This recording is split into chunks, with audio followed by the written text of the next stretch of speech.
the summer of 1841, if you were a gentleman strolling down Broadway in New York City, there was one shop window that would inevitably catch your eye. Not for the cigars displayed behind the glass, nor for the newspapers stacked neatly on wooden counters, but for the young woman who worked there, a girl whose beauty had become the talk of the entire city. Her name was Mary Cecilia Rogers, though everyone simply called her Mary. At 21 years old, she possessed the kind of striking features that made hardened businessmen forget their appointments and young clerks stumble over their words. Dark hair framed a face that artists would later describe as perfectly symmetrical, with eyes that seemed to hold secrets and a smile that could sell anything. Which, fortunately for her employer, was exactly what she did. John Anderson's tobacco shop at 319 Broadway had become something of an institution, not because of the quality of his cigars, though they were fine enough, but because of the beautiful girl behind his counter. Mary Rogers had transformed an ordinary tobacco shop into what the newspapers would later call the most visited establishment on Broadway. Gentlemen would make detours from their daily routes just for the chance to purchase a cigar from her delicate hands, to hear her voice as she counted out their change, to bask for just a moment in the warmth of her attention. But Mary Rogers was no ordinary shop girl. Born in Connecticut to a family of modest means, she had come to New York with her mother, Phoebe Rogers, after her father's death. The city in 1841 was a place of incredible opportunity and equally incredible danger. A sprawling metropolis where fortunes were made and lost daily, where proper young ladies from good families found themselves working alongside immigrants and social outcasts just to survive. What set Mary apart wasn't just her beauty, though that was undeniable. She possessed a quick wit and an easy charm that made every customer feel special, every interaction memorable. She could discuss the latest novels with the literary gentlemen who frequented the shop, debate politics with the businessmen who stopped by for their morning papers, and somehow make each person believe they were the only one worthy of her attention. The tobacco shop became her stage, and Mary Rogers was undoubtedly the star performer. Regular customers would time their visits to coincide with her shifts. Young men would linger at the counter, purchasing far more cigars than they could ever smoke, just for an excuse to extend their conversations with her. She had admirers from every level of New York society, from wealthy merchants to struggling writers, from respectable clerks to men whose reputations were somewhat less savory. Among her most persistent suitors was Daniel Payne, a cork cutter by trade who had fallen completely under Mary's spell. Payne was a serious young man, steady and reliable, exactly the kind of husband a prudent girl from a working family might hope to marry. He had been courting Mary for months, and those who knew them both believed an engagement was imminent. But Mary Rogers lived in a world far more complex than simple courtship and marriage. Her position at the tobacco shop, while providing her with financial independence, also placed her at the center of New York's social whirlwind. She was visible, accessible, and dangerously exposed to the attention of men who saw her beauty as a challenge to be conquered rather than a person to be respected. The newspapers had begun writing about her, at first in passing mentions, then in longer articles that described her as the Beautiful Cigar Girl, and made her something of a local celebrity. This attention was both a blessing and a curse. It brought customers to the shop and secured her position, but it also made her a public figure in a time when respectable women were expected to remain private and protected. Mary navigated this attention with remarkable grace. She was friendly without being forward, charming without being improper, beautiful without being vain. Those who knew her described a young woman who seemed to understand intuitively how to handle the complex social dynamics of her position. She could deflect unwanted advances with a smile, encourage appropriate suitors without giving false hope, and somehow maintain her reputation despite working in a very public, very male-dominated environment. But beneath the surface of this seemingly perfect life, darker currents were already beginning to flow. Mary Rogers was about to discover that beauty, when it becomes too public, too celebrated, can transform from a gift into a dangerous liability. On October 5, 1838, nearly 3 years before the events that would make her name immortal, Mary Rogers simply disappeared. She had been working her usual shift at Anderson's tobacco shop when, without explanation or warning, she failed to return home that evening. Her mother, Phoebe Rogers, waited through the night, pacing the floors of their modest boarding house room, as worry transformed into panic. By the following morning, when Mary still hadn't appeared, Phoebe contacted the authorities. The constables took the report with the kind of weary resignation that came from dealing with the daily chaos of New York City.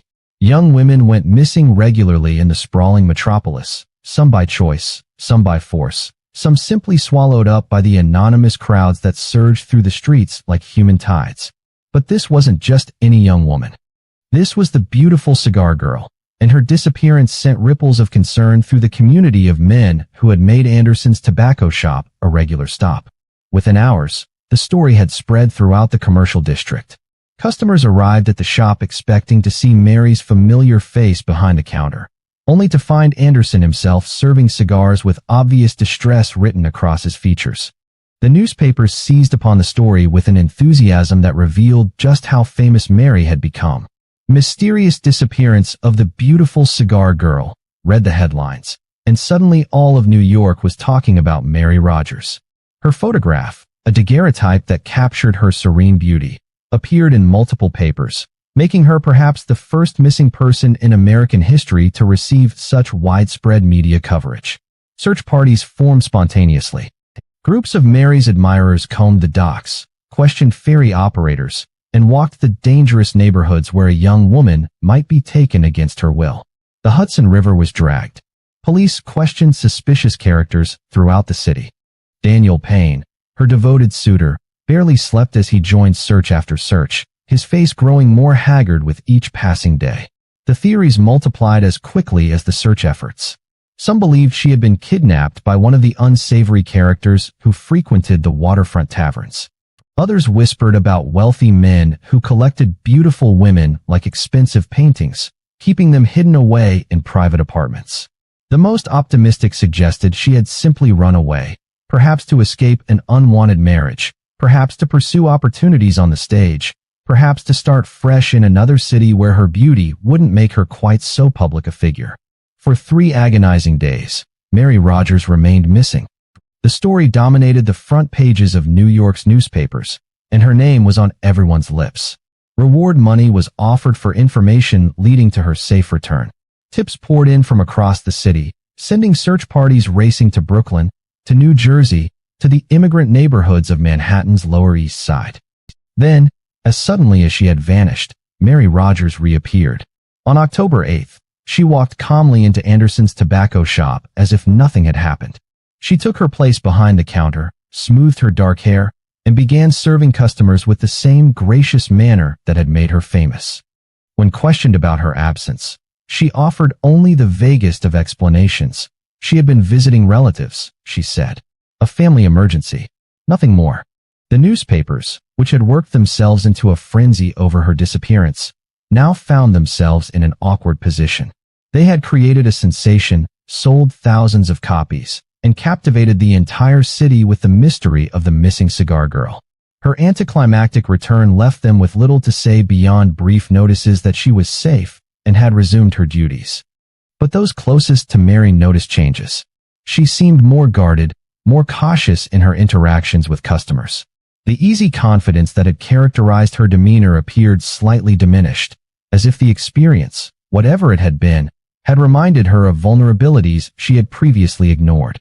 Daniel Payne later told investigators that Mary had been different after her return, though he struggled to articulate exactly how. Some of Mary's friends and family suspected there was more to the story than she was willing to reveal. In an age when a woman's reputation was her most precious possession, certain kinds of experiences were simply too dangerous to acknowledge publicly. Whether Mary had been the victim of an assault, had been temporarily held against her will, or had indeed fled voluntarily for reasons she couldn't explain, the truth remained locked away in her own mind. What seemed certain was that the 3-day disappearance had been a preview of greater troubles to come. Mary Rogers had tasted what it meant to be truly vulnerable in a city that saw her beauty as public property.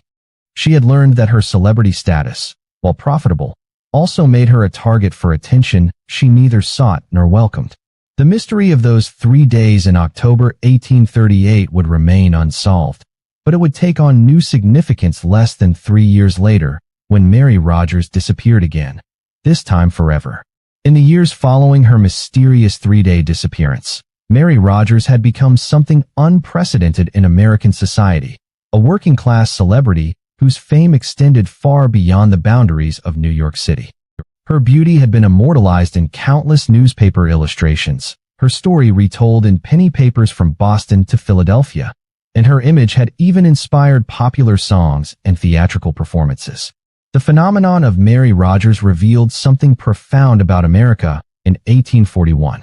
The nation was transforming from a collection of rural communities into an urban society where mass media could create instant fame. Mary had become the first person in American history to achieve celebrity status simply for being beautiful and working in public. She was a new type of public figure, accessible, visible, and somehow both innocent and sophisticated at the same time. But celebrity in the 1840s was a double-edged sword, particularly for a young woman. Mary's fame brought her financial security and social opportunities that would have been impossible for most women of her background, but it also exposed her to dangers that more protected women never faced. Every day, she encountered dozens of strangers who felt they knew her intimately because they had read about her in the newspapers or heard stories about the Beautiful Cigar Girl. The tobacco shop had evolved into something resembling a tourist attraction. Visitors to New York would make pilgrimages to Anderson's establishment specifically to see Mary Rogers in person. They would study her face, comparing it to the newspaper illustrations, and often seemed disappointed to discover that she was, in fact, a real person rather than some mythical creature conjured by the press. Among her admirers was a complex network of men whose attentions ranged from harmlessly romantic to disturbingly obsessive. There were the regulars, businessmen who timed their cigar purchases to coincide with her shifts, writers who claimed to find inspiration in her presence, and young clerks who spent their lunch hours lingering at the counter. But there were also others whose interest in Mary seemed more predatory than romantic. Police records from the period mentioned several incidents where Mary had requested assistance dealing with overly aggressive suitors. Men would follow her home from work, wait outside her boarding house, or send increasingly desperate letters professing their love and making demands for her attention. One particularly disturbing case involved a wealthy merchant who had offered Mary's mother a substantial sum of money for exclusive access to her daughter, an offer that was, thankfully, rejected with appropriate outrage. The attention wasn't limited to individual men. Mary had also caught the eye of some of New York's most notorious figures, including members of the various gangs that controlled different neighborhoods throughout the city. In 1841, New York's underworld was divided into territorial factions that engaged in everything from street fighting to political corruption. These men saw Mary's beauty as a potential prize to be won, and her public visibility made her an easy target for their interest. Daniel Payne, her faithful suitor, found himself in an increasingly difficult position. His courtship of Mary was conducted under the watchful eyes of the entire city. Every gesture, every gift, every public appearance together was noted and discussed. The pressure of such scrutiny would have been challenging under any circumstances, but Payne also had to contend with the constant presence of other men vying for Mary's attention. Those who knew the couple described a relationship under strain. Payne was deeply in love with Mary, but he was also a practical man who understood the complexities of their situation. Marriage to Mary would mean marrying someone whose beauty made privacy impossible, whose fame attracted constant attention, and whose working life required her to be charming and accessible to dozens of men every day. Mary, for her part, seemed to understand the burden her celebrity placed on those around her. Friends described her as increasingly thoughtful about the impact of her fame on her personal relationships. She had begun to speak more frequently about wanting a quieter life, about the exhausting nature of being constantly on display, about the difficulty of maintaining genuine relationships when everyone seemed to want something from her. If cases like this fascinate you, subscribe to the Crime O'Clock, where every mystery has a ticking timeline waiting to be uncovered. The spring of 1841 brought new complications to Mary's already complex life. She had begun receiving increasingly disturbing letters from anonymous admirers, some of whom seemed to know intimate details about her daily routines. There were reports of men watching her boarding house at night, of strangers asking her neighbors detailed questions about her habits and schedule. Most unsettling of all were the rumors that began circulating about Mary's personal life. Gossip papers, always hungry for scandal, had begun suggesting that the beautiful cigar girl's reputation might not be as pristine as it appeared. Whispers about secret relationships, about wealthy protectors, about compromising situations began to follow her through the streets of New York. Whether these rumors were based on fact or simply the inevitable result of a beautiful woman living too public a life, they added a new layer of vulnerability to Mary's existence. In a society where a woman's reputation was everything, even unfounded gossip could be devastating. By the summer of 1841, Mary Rogers had reached a crossroads. Her beauty had given her opportunities and independence that most women of her time could never dream of. But it had also trapped her in a life where privacy was impossible and genuine peace seemed increasingly elusive. The morning of Sunday, July 25, 1841, dawned clear and warm in New York City. It was the kind of perfect summer day that drew people out of their cramped tenements and boarding houses, sending them streaming toward the ferries that would carry them across the Hudson River to the green spaces and amusement gardens of New Jersey. For working people who spent 6 days a week in the smoky, crowded streets of Manhattan, Sunday excursions to places like Hoboken were precious escapes from urban life. Mary Rogers woke that morning in the boarding house she shared with her mother on Nassau Street. At 21, she had settled into what seemed like a comfortable routine, working at Anderson's tobacco shop during the week, spending quiet evenings at home, and looking forward to Sundays when she could briefly escape the constant attention that came with being the beautiful cigar girl.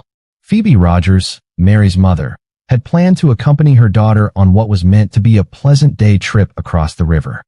The two women had grown closer since Mary's mysterious disappearance nearly 3 years earlier, and Phoebe rarely let her daughter venture out alone, particularly on Sundays when the city's less respectable elements also sought entertainment in New Jersey's pleasure gardens. But as morning progressed, Phoebe complained of feeling unwell. The summer heat, combined with a persistent headache, made the prospect of a ferry ride and walking through crowded gardens seem unbearable. Mary, who had been looking forward to the outing all week, found herself faced with a difficult decision. She could stay home and tend to her mother, or she could venture out alone, something that would normally be considered inappropriate for a young woman of her social standing. Daniel Payne, her devoted suitor, was not available that day. He had made other commitments, expecting to spend the evening with Mary after her return from New Jersey. This left Mary with limited options for proper companionship, but her desire for a day away from the city proved stronger than her concern about appearances. Around 10 o'clock that morning, Mary made a decision that would prove fateful. She would go to New Jersey alone, spend a few hours walking through the gardens and breathing air that didn't smell of coal smoke and horse manure, and return home by evening. It was a decision that countless other young women made every Sunday without consequence. But for Mary Rogers, whose beauty made her a target wherever she went, it would be her last. Neighbors later recalled seeing Mary leave the boarding house that morning. She wore a white dress with a pattern of small blue flowers, a garment that several witnesses would remember with tragic clarity in the days to come. Her dark hair was arranged neatly beneath a light-colored bonnet, and she carried a small reticule containing money for the ferry and perhaps a few purchases at the gardens. Mary walked to the dock where the ferry to Hoboken departed regularly throughout the day. The boat was crowded with families and couples seeking Sunday recreation, street vendors hawking snacks and souvenirs, and the usual mixture of respectable citizens and questionable characters that made up New York's floating population. Several passengers later reported seeing a young woman matching Mary's description aboard the morning ferry to Hoboken, though none could say with certainty that it was her. In an age before photography was common, and with Mary's face known primarily through newspaper illustrations of varying accuracy, positive identification was nearly impossible. What happened next would become the subject of endless speculation and investigation. Mary Rogers disappeared somewhere between the Hoboken ferry landing and the evening return to New York. She simply vanished into the summer afternoon, leaving behind only questions that would torment investigators, journalists, and amateur detectives for decades to come. When evening came and Mary failed to return home, Phoebe Rogers initially felt more annoyance than alarm. Mary was a responsible young woman, But she was also 21 years old and capable of making her own decisions about how to spend her Sunday. Perhaps she had encountered friends at the gardens and extended her visit. Perhaps the return ferry had been delayed. Perhaps she had decided to take a later boat to avoid the crowds. But as the hours passed and darkness fell over New York City, annoyance transformed into worry, then into the cold grip of terror that only a mother can feel when her child fails to come home. By midnight, Phoebe knew something was wrong. By morning, she would discover just how wrong things had gone. Daniel Payne arrived at the boarding house early Monday morning, expecting to escort Mary to work at the tobacco shop. Instead, he found Phoebe Rogers in a state of near collapse, pacing the floors and wringing her hands. Mary had not come home. Her bed had not been slept in. No one had seen or heard from her since she had walked out the door the previous morning, bound for what should have been a simple day of recreation. The nightmare was beginning again, but this time, it would not end with Mary's mysterious reappearance after 3 days. This time, the beautiful cigar girl had vanished into something far darker than anyone could have imagined. The first 24 hours of Mary Rogers' absence passed in a familiar rhythm of hope and growing dread. Phoebe Rogers, having lived through her daughter's mysterious disappearance 3 years earlier, clung to the possibility that history might repeat itself, that Mary would once again walk through the door with vague explanations and that gentle smile that made questioning her seem almost impolite. Daniel Payne refused to accept such passive waiting. By Monday afternoon, he had already begun retracing Mary's likely path from the previous day. He questioned ferry operators, searched the docks, and walked through Hoboken's pleasure gardens calling her name. The garden proprietors remembered seeing various young women the day before, but in the crowds of Sunday visitors, no one could definitively recall seeing Mary Rogers specifically. As news of Mary's disappearance spread through New York's commercial district, Anderson's tobacco shop became an unofficial headquarters for the search efforts. The same men who had made the shop famous by their devotion to the beautiful cigar girl now found themselves united in a desperate effort to find her. Regular customers offered reward money, volunteered for search parties, and shared any information that might prove relevant. The newspapers, which had transformed Mary's first disappearance into a sensation, immediately recognized the potential of this new mystery. By Tuesday morning, headlines screamed across the front pages, "The beautiful cigar girl vanishes again." The story spread throughout the city with remarkable speed, and within hours, Mary Rogers was once again the most talked about person in New York. But this time felt different from the beginning. The circumstances were more ominous, the silence more complete. During her previous disappearance, there had been occasional unconfirmed sightings, conflicting reports that at least suggested she might be alive somewhere. Now, there was nothing, no witnesses, no rumors, no trace of where she might have gone or what might have happened to her. Police Constable George W. Walling, who would later become one of New York's most famous detectives, was assigned to coordinate the official investigation. Walling understood immediately that this case would be unlike any he had handled before. The victim was a celebrity, the press attention would be intense, and the pressure to solve the case quickly would be enormous. The investigation began with systematic questioning of everyone who might have had contact with Mary on Sunday, July 25th. Ferry operators were interviewed repeatedly, their passenger logs examined for any notation that might prove significant. The proprietors and employees of Hoboken's various entertainment establishments were questioned about suspicious characters or unusual incidents from that Sunday. Walling also had to consider the darker possibilities that everyone was thinking but few were willing to voice. Mary Rogers was a beautiful young woman who had attracted unwanted attention from men whose intentions were clearly less than honorable. Her celebrity status had made her a target, and her decision to travel alone to New Jersey had placed her in a vulnerable position. The detective began compiling a list of Mary's known admirers, paying particular attention to those whose behavior had been reported as obsessive or threatening. This proved to be a substantial undertaking, as Mary's fame had attracted attention from men throughout the region. Letters found in her room revealed the extent of her correspondence with admirers, some of whom had written with disturbing frequency and inappropriate intimacy. Meanwhile, search parties were organized with military precision.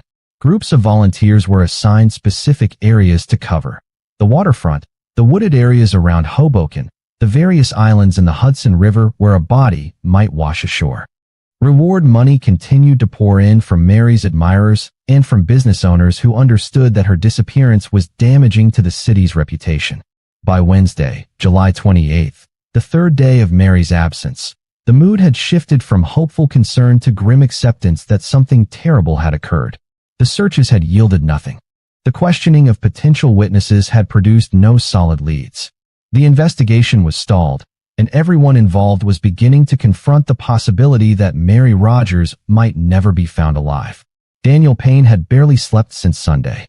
His devotion to Mary had transformed into an obsession with finding her that consumed every waking moment.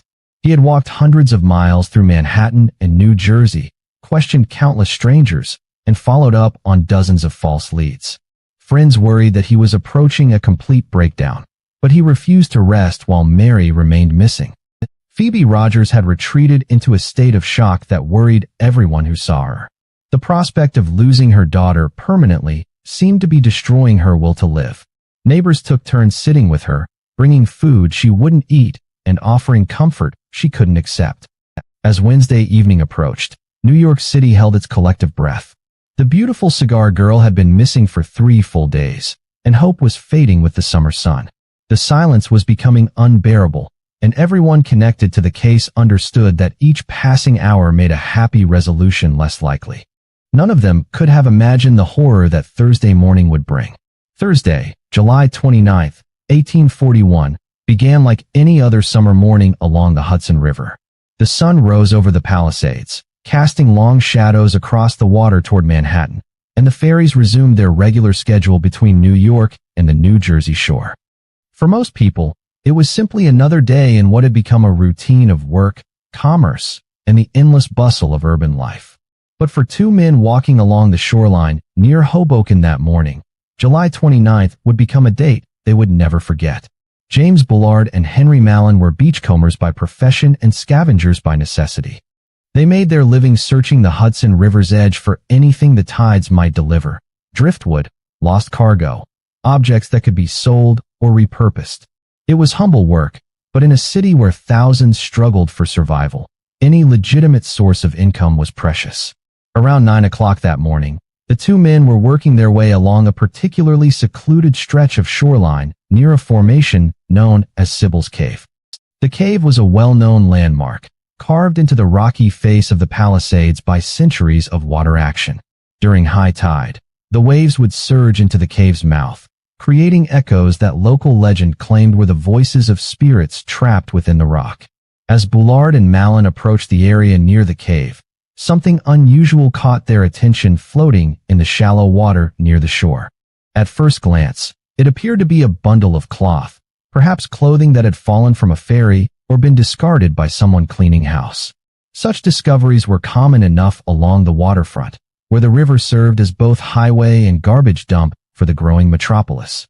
But as they moved closer, the terrible reality of their discovery became clear.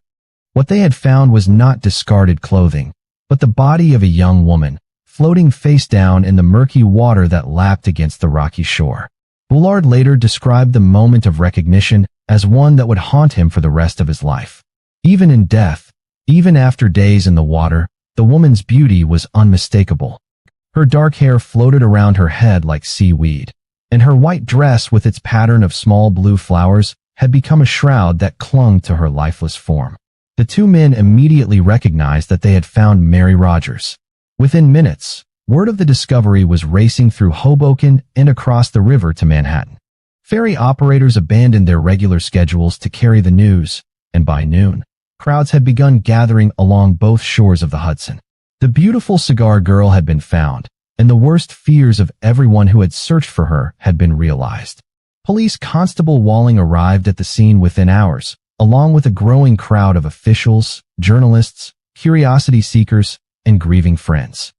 The body was carefully removed from the water and placed on a makeshift stretcher for examination.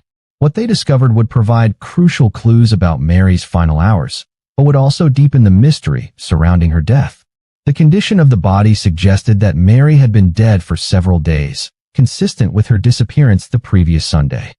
But more disturbing were the obvious signs of violence. Her dress was torn in several places, her hands showed defensive wounds, and there were marks around her throat that suggested strangulation. This had been no accidental drowning or suicide. Mary Rogers had been murdered. Dr. Richard Cook, the physician who conducted the preliminary examination, later testified that the evidence clearly indicated sexual assault followed by murder. The brutality of the crime was shocking even by the standards of a city accustomed to violence. This was not a crime of opportunity or desperation, but something that suggested a level of calculated cruelty that horrified everyone involved. Daniel Payne arrived at the scene in a state of complete collapse. The man who had searched tirelessly for 3 days, who had clung to hope even as others despaired, was confronted with the lifeless body of the woman he had planned to marry. Witnesses described him as crying out in anguish before falling to his knees beside Mary's body, having to be physically restrained from throwing himself into the river. The news of Mary's murder spread through New York City like wildfire. Within hours, angry crowds had gathered outside Anderson's tobacco shop, demanding justice for the Beautiful Cigar Girl. The newspapers prepared special editions, and by evening, the story was being telegraphed to cities throughout the nation. But even as New York mourned the loss of its most famous young woman, questions were already beginning to multiply. How had Mary ended up at Sybil's Cave? Who had killed her and why? What had happened during those missing 3 days between her disappearance and the discovery of her body? The investigation was about to become the most intensively covered criminal case in American history, but the answers everyone sought would prove maddeningly elusive. The formal autopsy of Mary Rogers began on Friday, July 30th, under conditions that would be considered inadequate by modern standards, but represented the best forensic science available in 1841. Dr. Richard Cook, along with several colleagues from the New York medical community, conducted a thorough examination of Mary's body in a makeshift morgue near the Hoboken waterfront, while crowds of onlookers pressed against the windows and reporters scribbled notes that would appear in newspapers across the nation. What the physicians discovered painted a horrific picture of Mary's final hours. The evidence was unmistakable. She had been the victim of a brutal sexual assault before being strangled to death. The condition of her clothing, the defensive wounds on her hands and arms, and the ligature marks around her neck all told the same terrible story. Mary Rogers had fought desperately for her life before succumbing to her attacker's violence. Dr. Cook's official report, which would later be published in full by several newspapers, detailed findings that shocked even experienced law enforcement officials. The level of violence suggested not just murder, but murder committed by someone in a state of extreme rage or sexual frenzy. This was not a crime committed by a desperate thief or a casual opportunist. This was the work of someone who had specifically targeted Mary Rogers for reasons that went far beyond simple robbery. The examination of Mary's clothing provided additional crucial evidence. Her white dress with blue flowers had been torn in a pattern consistent with a violent struggle. Pieces of fabric were missing entirely, suggesting they might have been taken as trophies by her killer, a detail that particularly disturbed the investigating officers. Her bonnet was found several yards from where her body had been discovered, indicating that the attack had likely occurred elsewhere and that her body had been moved to the location where Bullard and Mallon found her. Most significantly, the physicians found evidence that Mary had not died in the water. The condition of her lungs and other internal organs clearly indicated that she had been dead before entering the Hudson River. This meant that Sybil's Cave was not the scene of the crime, but rather a disposal site chosen by someone who hoped the body would be carried out to sea by the tides and never found. Police Constable Walling faced the enormous challenge of reconstructing Mary's movements from the time she left her mother's boarding house on Sunday morning until her body was discovered on Thursday. The investigation would have to cover not just New York City, but potentially all of New Jersey and the various islands and waterways between Manhattan and the Western Shore.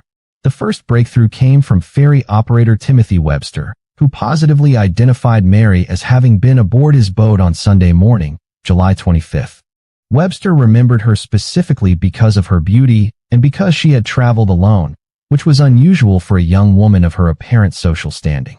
He recalled that she had seemed nervous during the crossing and had declined to engage in conversation with other passengers. More troubling was Webster's observation that Mary appeared to be watching the other passengers carefully, as if looking for someone specific or perhaps trying to avoid someone she recognized. This detail suggested that Mary's trip to New Jersey might not have been the simple pleasure excursion that her mother had assumed. Additional witnesses began coming forward as news of the investigation spread. A vendor at one of Hoboken's pleasure gardens remembered selling refreshments to a young woman matching Mary's description on Sunday afternoon. The vendor, Mrs. Sarah Connolly, recalled that the woman had seemed agitated and had repeatedly looked over her shoulder as if expecting someone to approach her. Perhaps most significantly, several witnesses reported seeing Mary in the company of a well-dressed gentleman sometime during Sunday afternoon. The descriptions varied. Some said he was tall and dark-haired. Others described him as medium height with light-colored hair. But all agreed that Mary appeared to know the man and that their interaction seemed tense rather than romantic. The investigation took on new urgency as evidence mounted that Mary's death was not a random crime, but the result of a planned encounter gone terribly wrong. Constable Walling began focusing on Mary's known associates, particularly the men who had been persistent in their attention to her over the past several months. Daniel Payne, despite his obvious grief, became a person of interest in the investigation. As Mary's closest male companion, he was questioned extensively about their relationship, their plans for marriage, and his whereabouts on July 25th. While Payne's alibi was eventually confirmed and he was eliminated as a suspect, the questioning revealed tensions in their relationship that had not been publicly known. The physical evidence also suggested that Mary's killer had planned the crime carefully. The location where her body was found was secluded enough to provide privacy for disposing of evidence, but accessible enough for someone familiar with the area to reach without difficulty. This indicated local knowledge and premeditation rather than a crime of opportunity. As the investigation continued, one fact became increasingly clear. Whoever had killed Mary Rogers knew her personally, had planned the encounter, and had chosen the location deliberately. Within days of Mary Rogers' body being discovered, New York City had transformed into something resembling a medieval town gripped by witch hunt fever. The murder of the Beautiful Cigar Girl had unleashed emotions that went far beyond normal grief or outrage. It had tapped into deep anxieties about urban life, women's safety, and the dark underbelly of America's rapidly growing cities. The newspapers, recognizing the unprecedented public interest in the case, abandoned all pretense of restraint. Every detail of the investigation, no matter how speculative or unconfirmed, found its way into print. The penny papers, which survived by selling sensational stories to working-class readers, competed fiercely to provide the most lurid coverage of Mary's murder. Headlines screamed across the front pages daily. New clues in the Cigar Girl murder and shocking revelations about Mary Rogers' secret life. James Gordon Bennett's New York Herald, the most successful of the penny papers, assigned its best reporters to cover every aspect of the case. Bennett understood that Mary Rogers represented something unprecedented in American journalism, a story that combined beauty, mystery, violence, and celebrity in ways that made it irresistible to readers. The Herald's circulation increased dramatically as New Yorkers devoured every word about the investigation. But the media coverage quickly spiraled beyond factual reporting into wild speculation and character assassination. Competing newspapers began publishing conflicting theories about Mary's death, often based on anonymous tips or unverified rumors. Some papers suggested that Mary had been killed by a jealous lover. Others promoted theories involving organized gangs or wealthy men who preyed on working-class women. Most damaging were the insinuations about Mary's personal life that began appearing in the more sensational publications. Despite the complete absence of evidence, some papers began suggesting that the Beautiful Cigar Girl's reputation had been less pristine than the public believed. Whispers about secret relationships, about compromising situations, about behavior unbecoming a respectable young woman began to follow Mary's memory through the streets of New York. The public's fascination with the case manifested in disturbing ways. Crowds gathered daily at Anderson's tobacco shop, not to purchase cigars, but to stare at the counter where Mary had worked and to speculate about her final days. The proprietor was forced to hire additional security to control the mobs of curiosity seekers who interfered with normal business operations. Even more macabre was the pilgrimage that developed to Sybil's Cave, where Mary's body had been discovered. Ferry operators reported record numbers of passengers traveling to Hoboken specifically to visit the site. Entrepreneurs quickly recognized the opportunity, and within a week, vendors were selling memorial tokens and genuine relics from the area where the Beautiful Cigar Girl had been found. Police Constable Walling found his investigation increasingly hampered by the public obsession with the case. Every day brought dozens of tips from citizens convinced they had solved the mystery. People reported seeing Mary Rogers alive in various parts of the city, despite the fact that her body lay in the morgue. Others claimed to have witnessed the murder, providing detailed accounts that invariably contradicted the physical evidence. The reward money that had been offered for information about Mary's killer attracted every charlatan and attention seeker in the region. Con men arrived in New York from as far away as Philadelphia, claiming to possess crucial evidence that they would reveal only in exchange for payment. False witnesses came forward with elaborate stories designed to implicate various suspects, often naming wealthy or prominent men who had never had any connection to Mary Rogers. The investigation was further complicated by the political implications of the case. Mary Rogers had become a symbol of working-class virtue destroyed by urban corruption, and various political factions sought to use her death to advance their own agendas. Anti-immigrant groups claimed that Mary had been killed by Irish or German criminals, while labor organizers argued that her death demonstrated the vulnerability of working women in a capitalist society. Religious leaders used Mary's murder as evidence of moral decay in American cities, delivering sermons that blamed her death on everything from alcohol consumption to the growing independence of young women. Some ministers suggested that Mary's work as a tobacco shop girl, a position that required her to interact publicly with men, had inevitably led to her destruction. Daniel Payne, meanwhile, had become something of a tragic celebrity himself. His grief was so profound and so public that newspapers began covering his condition almost as extensively as they covered the murder investigation.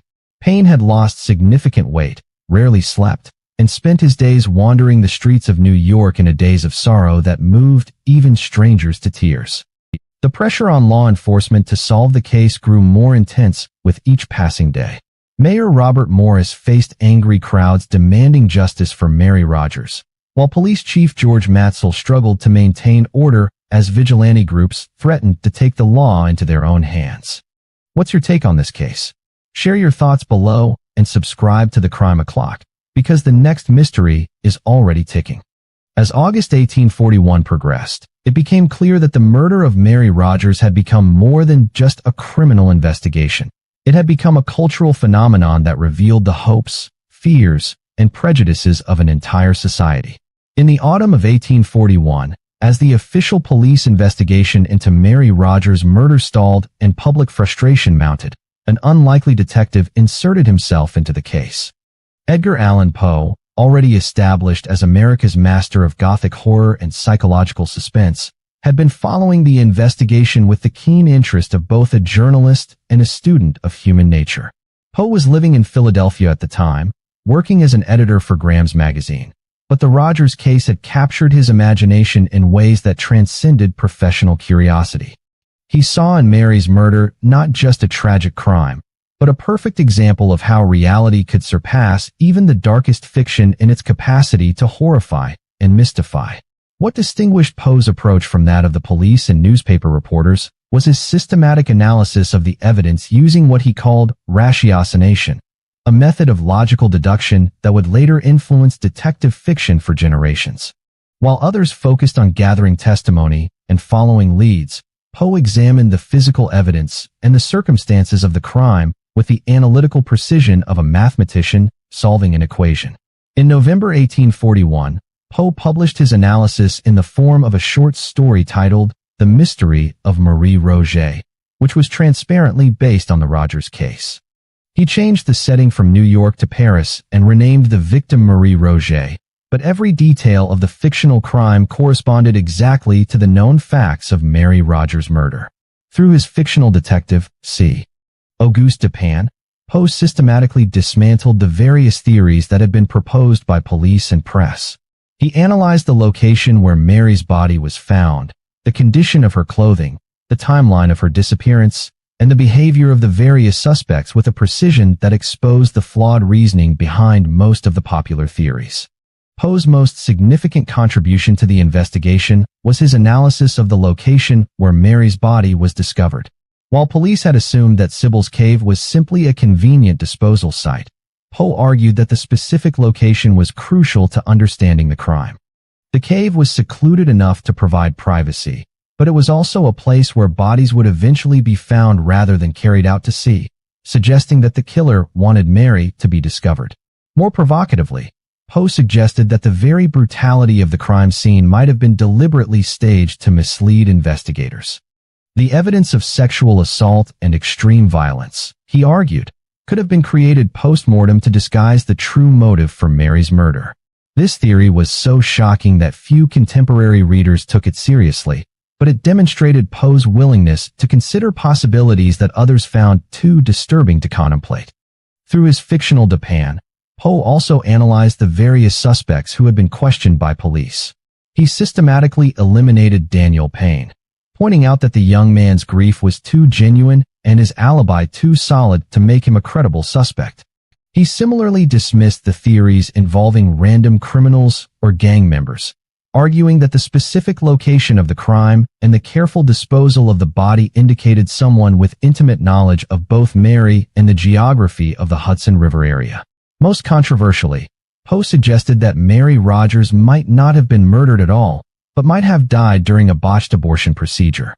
In 1841, abortion was both illegal and extremely dangerous, often performed by untrained practitioners using primitive methods.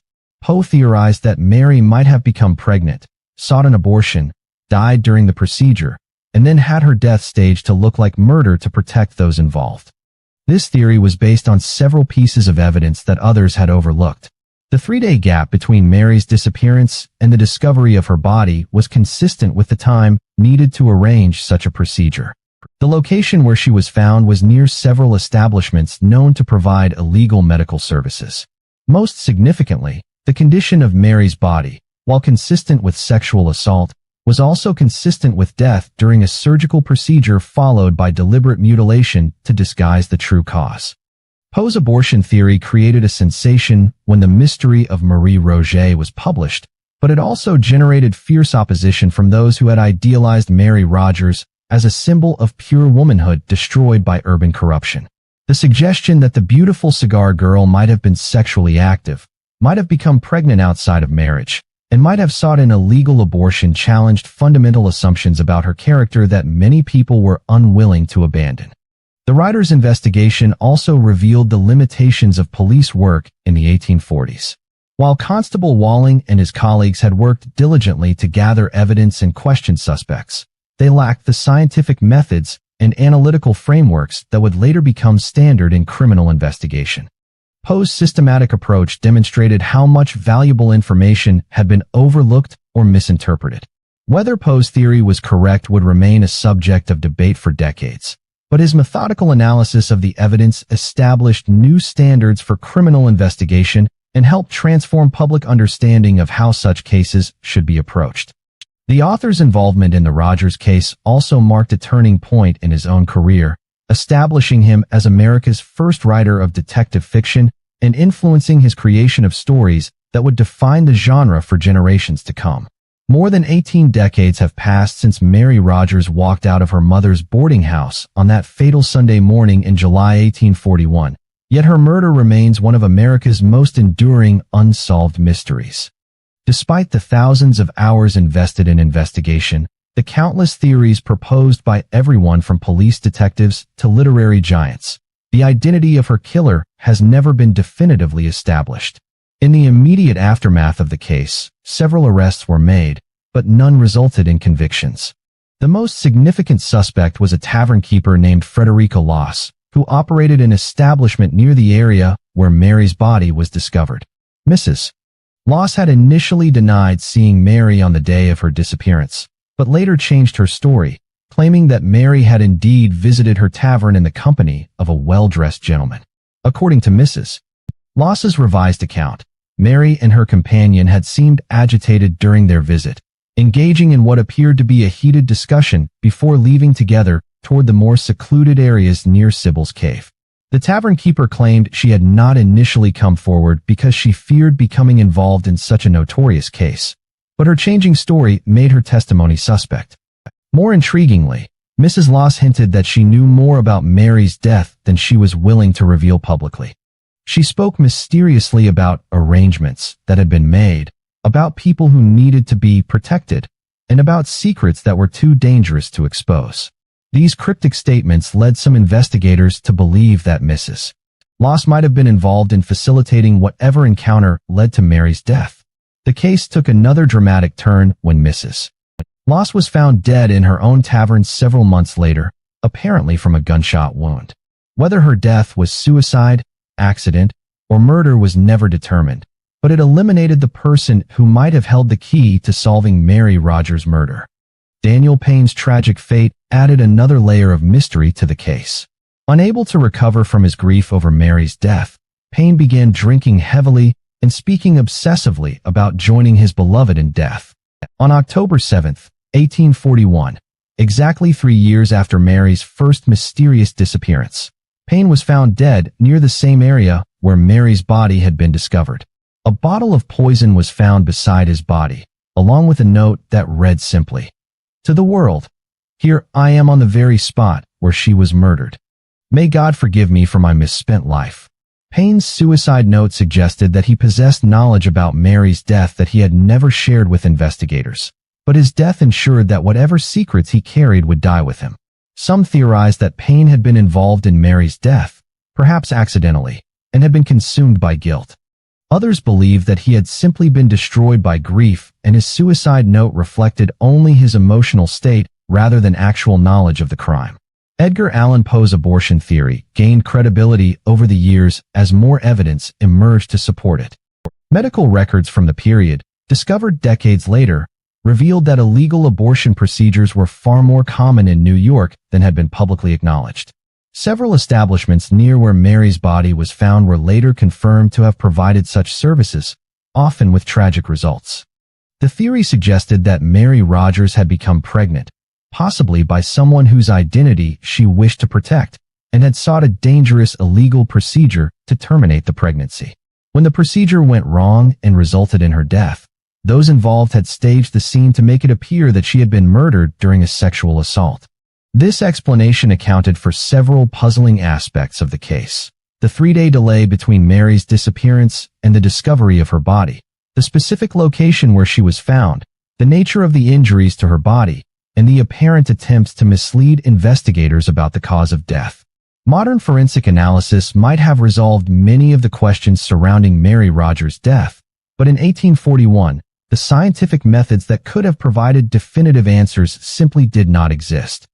The case was investigated using the limited tools available to 19th-century law enforcement, and crucial evidence was likely overlooked or misinterpreted. The murder of Mary Rogers had profound and lasting effects on American society. It was the first case to receive sustained national media coverage, establishing patterns of sensational crime reporting that continue to this day. It demonstrated the power of newspapers to shape public opinion and create celebrities out of victims. It also revealed the vulnerabilities faced by working women in urban environments and helped spark discussions about women's safety that would continue for generations. Mary Rogers became more than just a murder victim. She became a symbol, a cautionary tale, and a mystery that captured the imagination of a rapidly changing nation. Her story inspired countless works of fiction, influenced the development of detective literature, and established true crime as a genre of popular entertainment.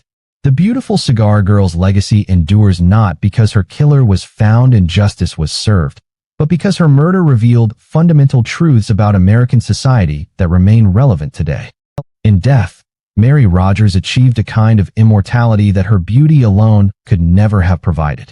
The riddle of what happened to Mary Rogers on that summer day in 1841 may never be solved, but the questions her death raised about justice, media, and the price of fame continue to resonate in our modern world.